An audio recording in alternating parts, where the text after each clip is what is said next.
Eh bien, je m'appelle Johanna et étant petite, je voulais changer le monde et donc ça a été assez logique, ce chemin finalement vers le design.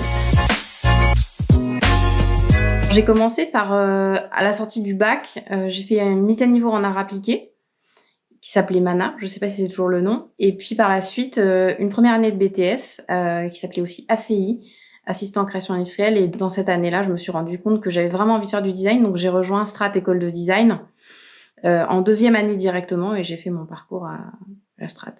Par la suite, du coup, j'ai fait, 7 ans de consulting et puis 3 grands groupes, dont le dernier, dont je viens de sortir qui s'appelle, Blizzard Entertainment, société de jeux vidéo.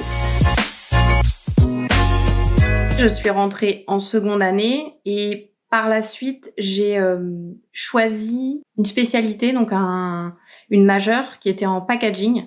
À l'époque, c'était en 2006, 2005-2006 à peu près. C'était, vraiment le domaine du design qui recrutait le plus à la sortie de l'école et c'est pour ça que j'ai décidé de prendre cette voie-là et puis, les années passant et donc on a commencé à entendre parler de design numérique et à ce moment-là, je me suis orientée un peu plus vers le design numérique, design d'interaction, design d'expérience utilisateur. Mon métier, il consiste à trouver des solutions, numériques à des problématiques que rencontrent, des utilisateurs et à trouver le bon compromis entre les enjeux business et les besoins et les problématiques que vont avoir les utilisateurs. Ça, c'est vraiment, pour ce qui est du monde de l'entreprise.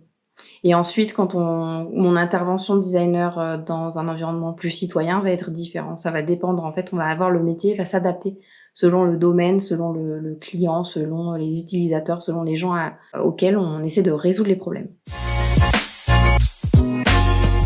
Alors moi, ça m'apporte sur le plan perso, beaucoup de défis intellectuels et un moyen d'exprimer ma créativité au quotidien. Ça va dépendre de l'endroit où on pratique le design.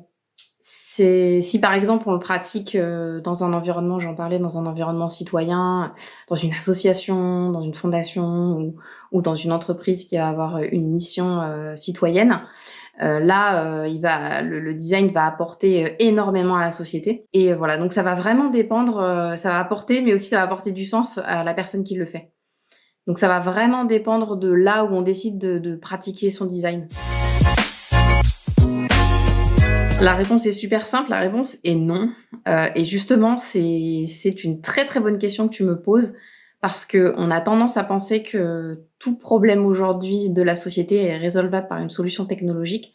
Or, c'est totalement faux, et justement, c'est un piège d'essayer de résoudre, tout par la technologie ou par le numérique. Donc du coup, c'est aussi de savoir se poser la question, être designer et de remonter en arrière, de se reposer la question et de trouver la bonne solution, quelle qu'elle soit physique, qu'elle soit digitale, qu'elle soit, un service ou autre. Si vous cherchez un métier qui a du sens, qui donne du sens et qui vous permet d'avoir de l'impact sur la société, alors c'est le bon métier. Who Run the World de Beyoncé. Who run the world, girls? Who run the world, girls? Truc comme ça.